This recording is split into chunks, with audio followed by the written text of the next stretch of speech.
Good morning बच्चों। मैं ये जीएसटी का आपको रजिस्ट्रेशन जो पढ़ा रही हूँ उसका पार्ट 4 है।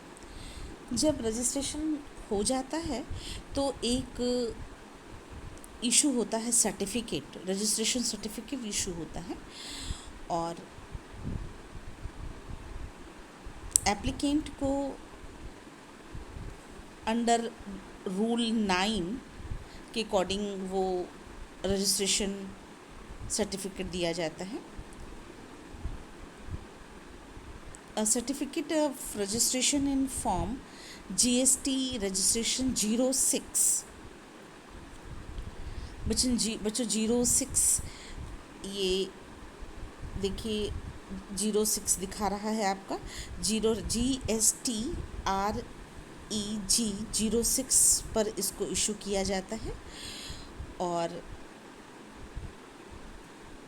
Certificate of registration in form GSTREG 06 showing the principal place of business and additional place of business GST in shall be made available to the applicant on the common portal। बच्चों 15 digit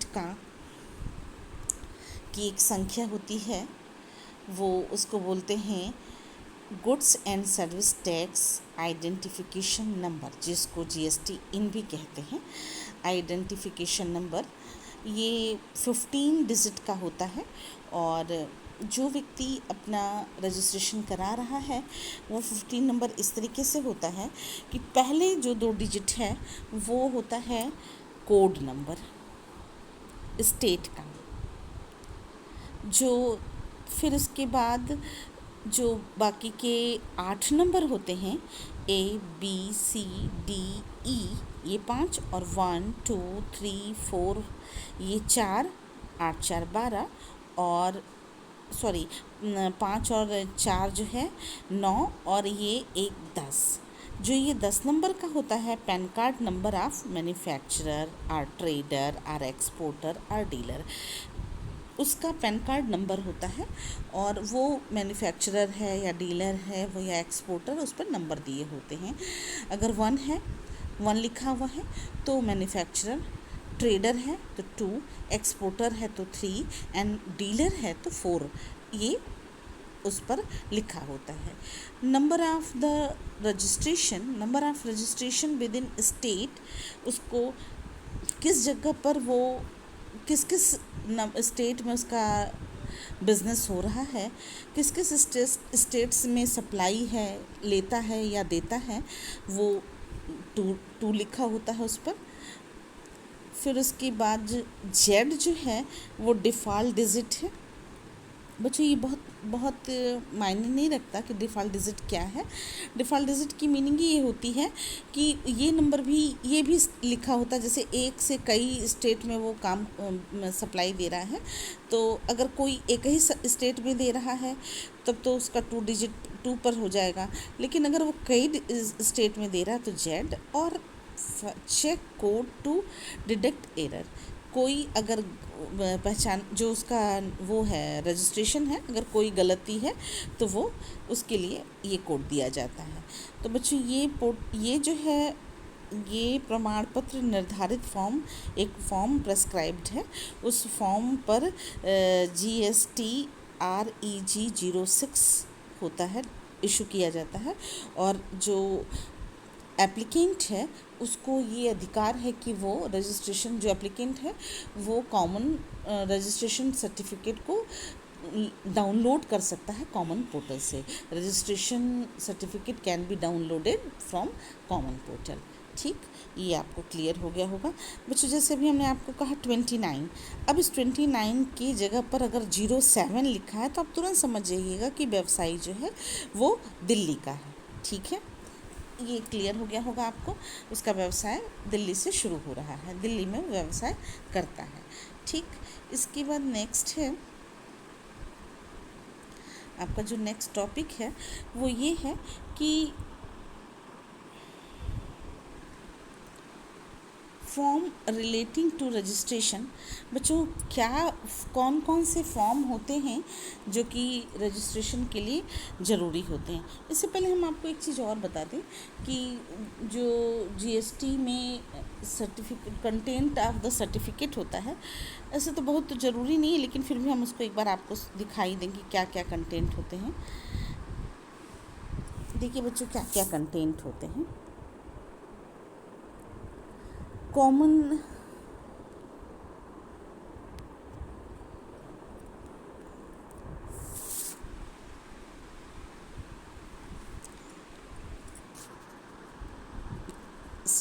content of certificate.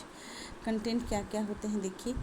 पहला है the certificate content all the detail of the business in the first page of registration certificate details as सच।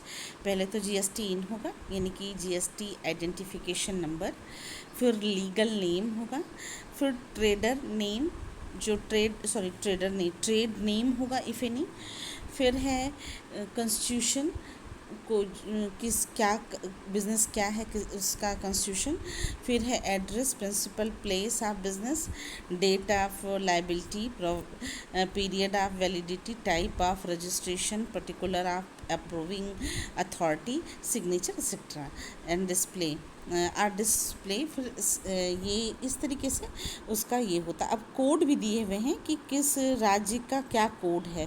बच्चों, ये बहुत important नहीं है, क्योंकि आपको जब व्यवसाय करना होगा तब आप इस पर वो करेंगे, फोकस करेंगे, लेकिन फिर भी मैं दिखा दे रही हूँ। जम्मू एंड कश्मीर का कोड 1 है, हिमाचल प्रदेश 02, स्टेट कोड अगर 03 लिखा है तो पंजाब, चंडीगढ़, हरियाणा, इस तरीके से स्टेट कोड है। अलग अलग राज्यों का स्टेट कोड है, और जितने राज्य हैं सबका स्टेट कोड अलग अलग है। ठीक है, नेक्स्ट इसके बाद आता है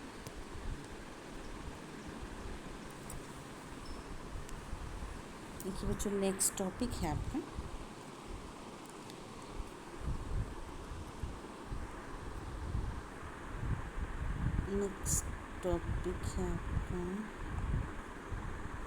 ये देखिए, form relating to registration. It's a very important कि ये देखिए, GST-REG-01 किससे रिलेटेड है? Application for registration. GST-RG-2 acknowledgement कि आपका रजिस्ट्रेशन हो गया। GST-RG-3 बच्चों, GST-RG-3 जो है, notice for seeking additional information, clarification, documents relating to application for registration, amendment, cancellation। ये सारी चीज़ें फॉर्म 3 रजिस्ट्रेशन 03 में लिखा होता है। फिर GST-REG जो रिलेटेड है वो होता है स्पष्टीकरण, क्लैरिफिकेशन।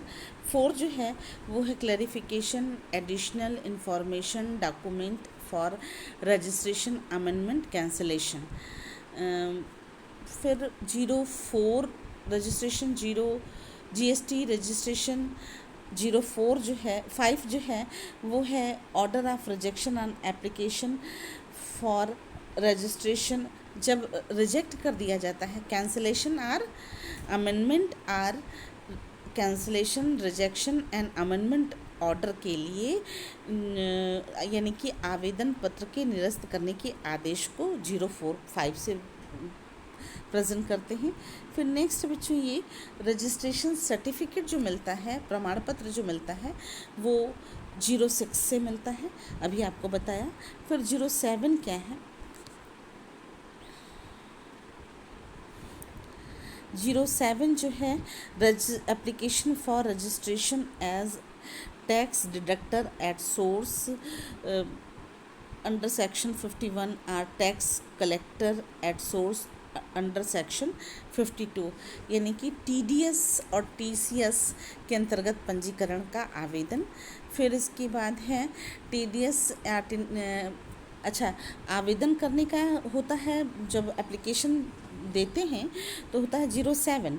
और जब उस ऑर्डर को कैंसिल करते हैं तो बच्चों देखिए, order of cancellation of registration as tax deductor at source tax collector at source 08 होता है। GSTREG 08 होता है। फिर 9 क्या होता है कि application for registration of non resident taxable person. Application जब नॉन रेजिडेंट पर्सन, जब जो टैक्सेबल है पर्सन है, नॉन रेजिडेंट टैक्सेबल पर्सन को जब एप्लीकेशन करना होता है तो अब वो फॉर्म जो है 01 नहीं देगा, वो 09 फॉर्म को भरेगा जब वो नॉन रेजिडेंट पर्सन है, जिसको हम लोग बोलते हैं अनिवासी। कर योग्य अनिवासी व्यक्ति के लिए पंजीकरण के आवेदन पत्र का जो आवेदन पत्र होता है, यानी कि जो भारतीय होगा वो तो 01 भरेगा, लेकिन जो नॉन रेजिडेंट टैक्सेबल पर्सन होगा यानी कि अनिवासी कर योग्य व्यक्ति होगा वो GSTREG 09 भरेगा। फिर 10 है बच्चों, देखिए 10 है application for registration of person supplying online information and data base access or retrieval services for outside India to a person in India other than a registered person। जब 10 भरना होता है बच्चों तो 10 की मीनिंग ये होती है कि OIDAR application for registration of person supplying online information के लिए, जब ऑनलाइन इंफॉर्मेशन के लिए जब रजिस्ट्रेशन कराते हैं तो उस फॉर्म को GSTREG 10 भरना होता है। फिर कभी कभी कैजुअल या नॉन रेजिडेंट जो है वो भी भरते हैं, तो उनको बच्चों देखिए इसको वो 10 भरते हैं।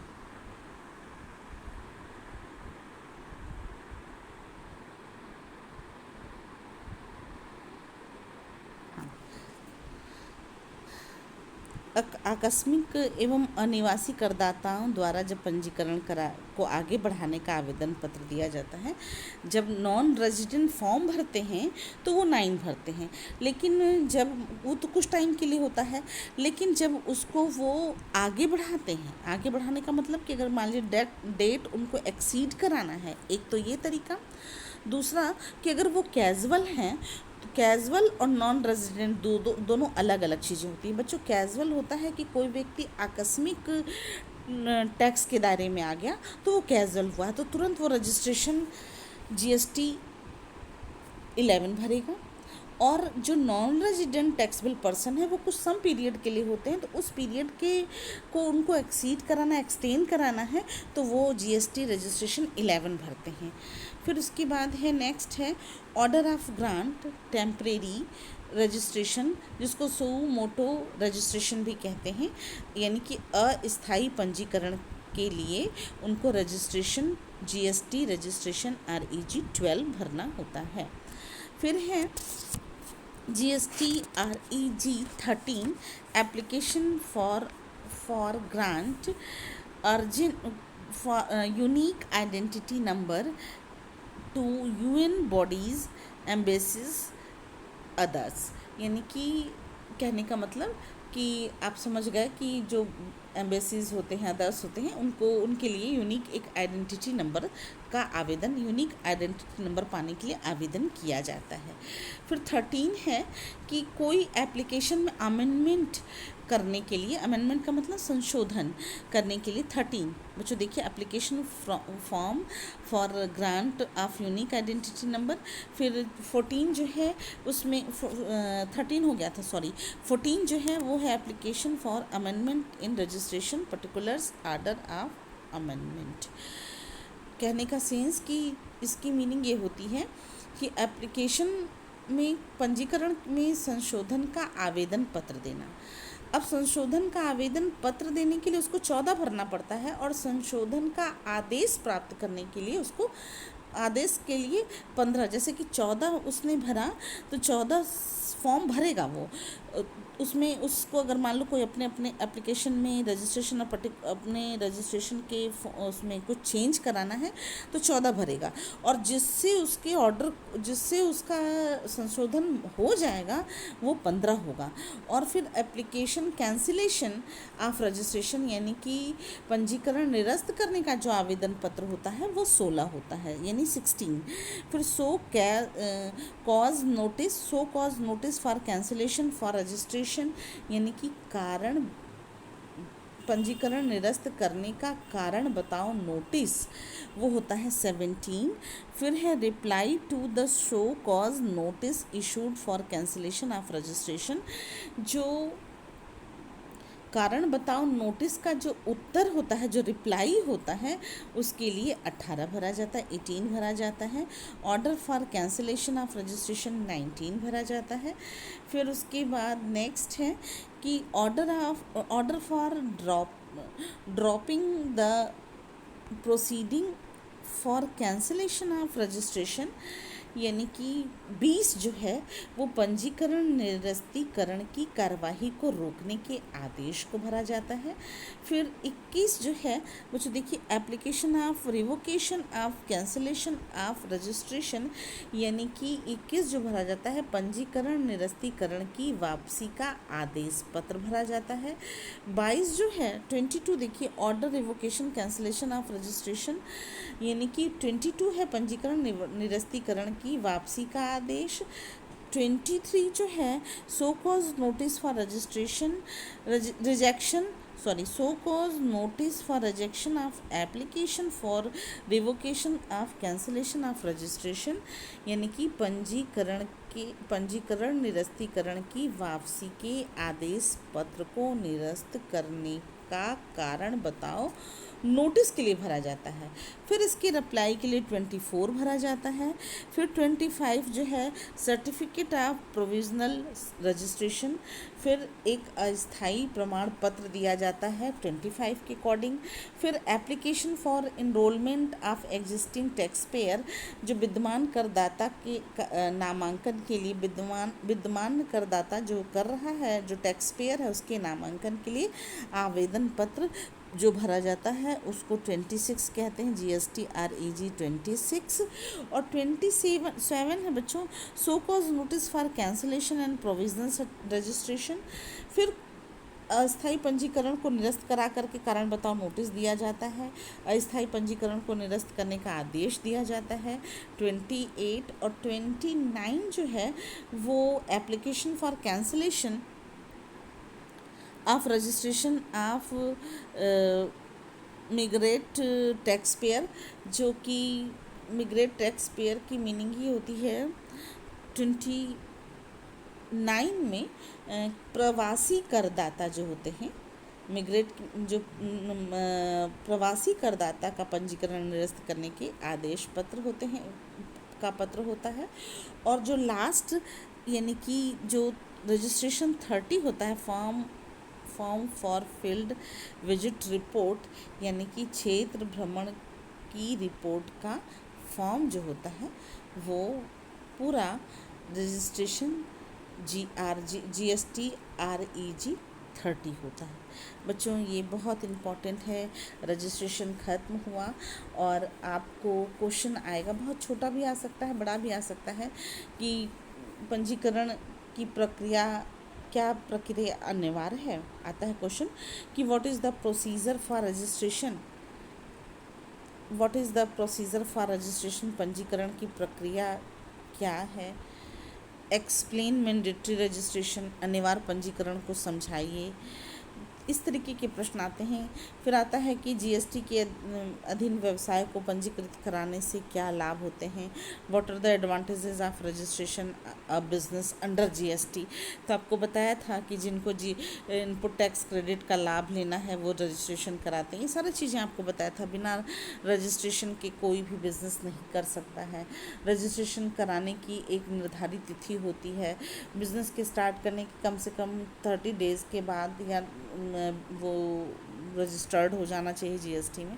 ये सारी चीज़ें जो हैं वो रजिस्ट्रेशन में आपको पहले भी बता चुकी हूँ। अच्छा, फिर कौन होता है अनिवासी करदाता? तो आपको पता ही है कि नॉन रेजिडेंट टैक्स पेयर कौन होता है। नॉन रेजिडेंट टैक्स पेयर वो होता है जो कि भारत का व्यक्ति है लेकिन भारत से बाहर रह करके व्यवसाय करा। कैजुअल वो होता है जो बिज़नेस कर रहा है लेकिन वो टैक्स के दायरे में नहीं आता, वो टैक्स पे नहीं करता, लेकिन अचानक उसका बिज़नेस बढ़ गया तो वो कैजुअल टैक्स पेयर होता है। ये बाहरी भी हो सकता है और देश का भी हो सकता है। इस तरीके से फिर वो कौन कौन से मामले हैं जिसमें पंजीकरण, registration, which are the cases in which registration is compulsory, ये सारे प्रश्न जो हैं वो आपके रजिस्ट्रेशन में आते हैं। ट्रू एंड फॉल्स में भी इसी तरीके से क्वेश्चन आते हैं बच्चों। ट्रू एंड फॉल्स में बहुत अच्छे अच्छे क्वेश्चन आते हैं कि क्या क्वेश्चन आता है कि is registration provided to someone permanent.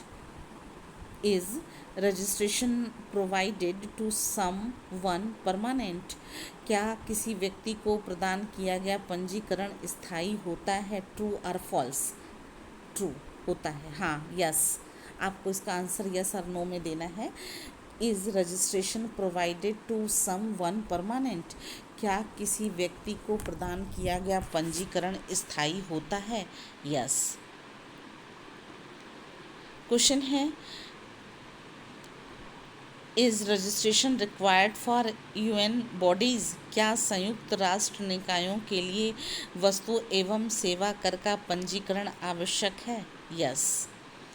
फिर है question is amendment in registration certificate allowed. Is amendment in registration certificate allowed. क्या पंजीकरण प्रमाण पत्रों में संशोधन की अनुमति है? क्या पंजीकरण प्रमाण पत्र में संशोधन की अनुमति है? Is amendment in registration certificate allowed? Yes. फिर क्वेश्चन है कि क्या रजिस्ट्रेशन सर्टिफिकेट कैंसिल किया जा सकता है? क्या पंजीकरण प्रमाण पत्र को निरस्त किया जा सकता है? Can registration certificate be cancelled? Yes, cancel किया जा सकता है। फिर क्वेश्चन है बच्चों कि is registration annulled under GST act also considered annulled under GST act. क्या जीएसटी एक्ट के अधीन रद्द किया गया पंजीकरण एसजीएसटी के अधीन भी रद्द माना जाएगा?